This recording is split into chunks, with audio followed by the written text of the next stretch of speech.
Hammaga salom. 2-3 ta videolarimda kommentariyasida Stan Lee haqida ko'pchilik so'radi. Qiziq, videolarda aktivlik ham zo'r, demak, obunachilar xohishiga qarab video qilish shart. Bugun sizlar bilan Marvelning eng tepasida turuvchi inson haqida gaplashamiz. Tayyor bo'lsangiz, boshladik.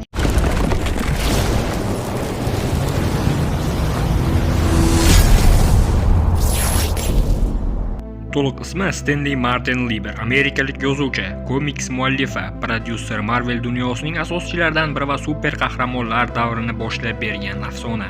U komikslarga yangi ruh, murakkab xarakterlar va real hayot muammolarini olib kirgan ijodkor sifatida butun dunyoga, ayniqsa Marvel muxlislari orasida mashhur. Stan Lee 1922-yil 28 dekabrda AQShning Nyu-York shahrida yahudiy muhojirlar oilasida dunyoga kelgan. Ota-onasi Ruminiyadan AQShga ko'chib kelgan. Otasi Jack Lieber tikuvchi, ish topishga anchagina qiynalgan. Onasi esa Kelly Lieber, uy bekasi, ukasi Larry Lieber keyinchalik komiks rassom bo'lib ishlagan. Stan Lee yoshligini kambag'allikda o'tkazgan. Qiyinchilik sabab ko'plab mayda ishlarni qilib pul topishga majbur bo'lgan. U bozorlarda shlyapa sotgan, ofitsiantlik qilgan. Ozgina ulg'aygandan keyin esa teatrga yordamchi sifatida ishga kirgan. 1940-yilda komiks olamiga ilk qadamlarini qo'yishni boshlaydi. U Timeline Comics kompaniyasining eng quyi ishchisi bo'lib ishga kiradi.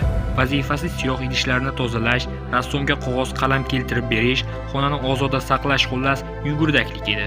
Ammo bir necha oy o'tib, u yozishni o'rganib oladi va kichik hikoyalar yozishga ruxsat tegadi. Uning birinchi ijod mahsuli Kapitan Amerika komiksining 3-nashri edi. Stan Lee bu ishdan faxrlanadi va o'zini tarixga muhrlash uchun ilk bor ismini Stan Lee deb hikoya ustiga tushiradi. Keyinchalik uni bosh muharrir lavozimigacha ko'tarishadi. 1942-1945-yillarda Jahon urushi sabab Amerika harbiy xizmati ichida kamdan kam uchraydigan unvonga ega bo'ladi. Ya'ni armiya yozuvchisi unvoni beriladi. Urush ta'siri sabab 50-yillarda komiks ancha pasayadi. Stan komiksni tashlamoqchi bo'ladi, ammo rafiqasi John unga shunday deydi: "Oxirgi marta o'z qalbingni komiksda yozib ko'r."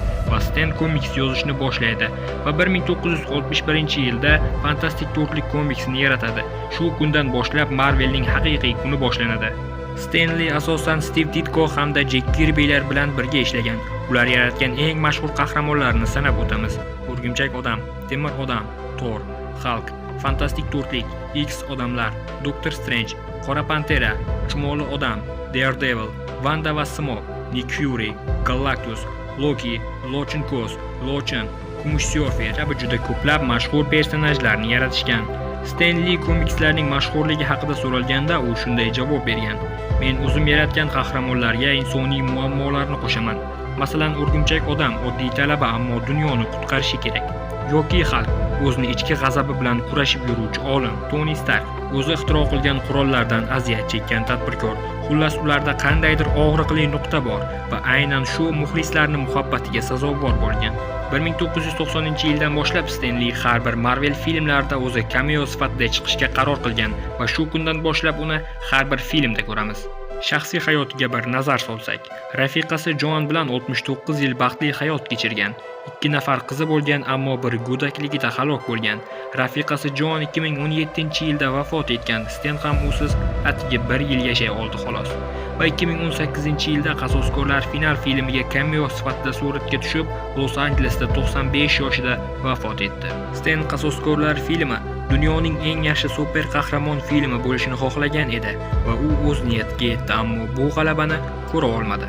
Stan Lee o'zi bergan intervyulardan birida komiksda yaratgan personajlarning ismi-familiyasi ko'pincha bir xil bo'lganini aytgan. Sababi u xotiradan anchagina qiynalgan edi. Shu sababli eslash oson bo'lishi uchun shunday yo'l tutgan. Ko'plab insonlar Stan Leening oxirgi so'zlari shunday edi deb aytishadi: "O'z orzularingizni hech qachon tashlab yubormang. Har bir insonning ichida super qahramon yashaydi." Stan shu so'zlar bilan eslanadi. Xullas, menimcha bugunga yetadi. Bu haqida ma'lumotlarga ega bo'ldingiz deb o'ylayman. Stan Lee yaratgan qaysi qahramon sizga yoqadi va Stan Lee haqida biror nima kommentariyada yozib qoldiring.